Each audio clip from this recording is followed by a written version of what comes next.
It's a great pleasure to welcome to Cinema Showcase again Mr. Gene Wilder, who has a new movie, Funny About Love. Because of the words funny and love, we assume, rightfully so, that this is a comedy about love. But it is also a very serious film. It has a couple of things in there that we don't often see. Is that what attracted you to it? Are you glad of that, or? Yes, I'm glad of that. Yeah. That's one of the things that made me want to do it. It was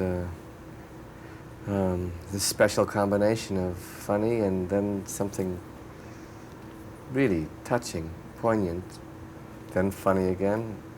It's so romantic, you know.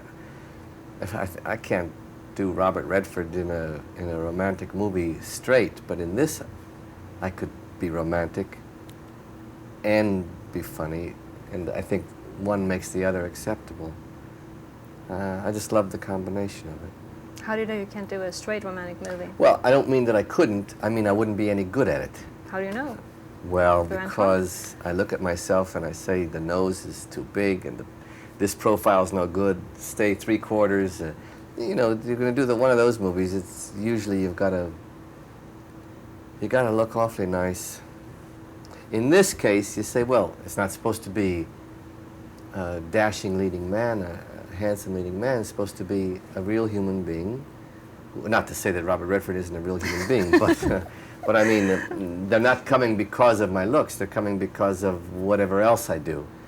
And I could be very romantic with Christine Lottie, who plays my wife, and Mary Stuart Masterson, who plays my young girlfriend. I could be, they're not at the same time. It's after I've separated. So. But I could be very romantic with them and still be funny, so it was okay.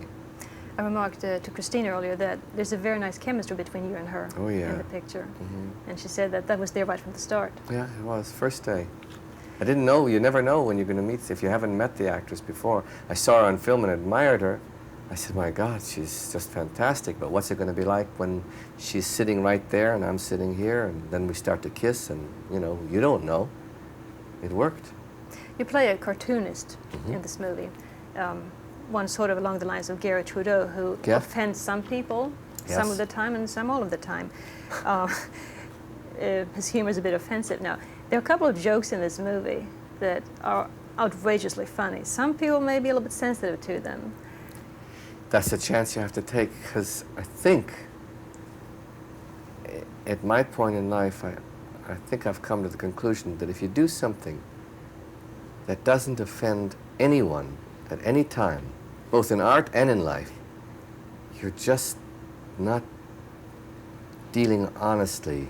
You're going to end up a milksop because you're not taking a stand on anything. I'm not saying that I like it. I don't like to be offended, and I don't like to offend, but I do like being honest. But don't you also think that those jokes that you sort of go, gee, can I really laugh at this? They're usually the best ones. The Wile E. Coyote joke in the movie is hysterical. Yeah. But it's also sort of on the verge. Does one person come up with all these jokes, or did you all get together and No, try to talk to each other? The authors came up with all of those written jokes. There were some things that were improvised later on, but those, the kind you're talking about, those were all written. You usually co-direct your movies, or you have? No, I've directed them, or I haven't done anything, but I don't co-direct. You had no co-written. I've acted, I've written and acted, and I've written, directed, and acted. I have co-written. That's true. Yes, that's my point. I have co-written. And been nominated for an Academy Award for it. Yes, right. Thank you. I was trying to steer you. I didn't know where you were going. Here we go. If I had known that, I would have kept my mouth shut. Actually, no, what I was trying to go was you did not write on this one. No. No. Any reason for that? It was already ready, or?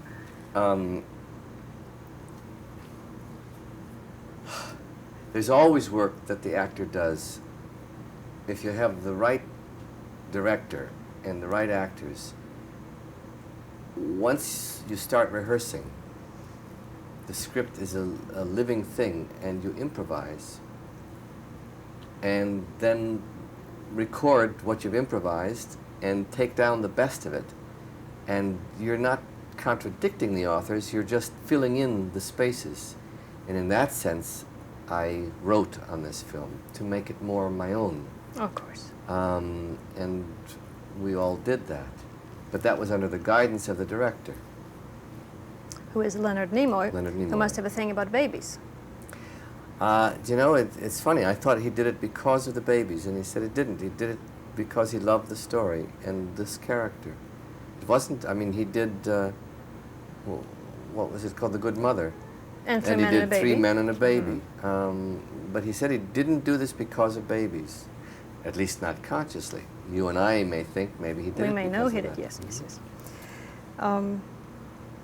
As we said before, you have received an Academy Award nomination for writing, and also one for acting. Yes. And of course, the big one is yet to come. But of the two, which one are you the most proud of? Which one means the most to you, for writing or for acting? Oh, golly. I realize they're so different. What a question. I suppose since I started, I wanted to act since I was 11. And I started acting seriously at 13.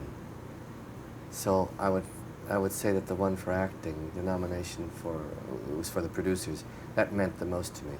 Then when I started writing, I don't consider myself like a writer from birth. It's something I also do, and I was very proud to be nominated. But it's like Woody Allen can write and it just pours out. Writing doesn't come as easily to me as it does with the acting. I'm a very good rewriter. I'm a very good editor, but I'm not a natural, spontaneous writer. I wish I were, and maybe I will be someday. We look forward to that. Thank you. Thank you very much, Gene Wilder.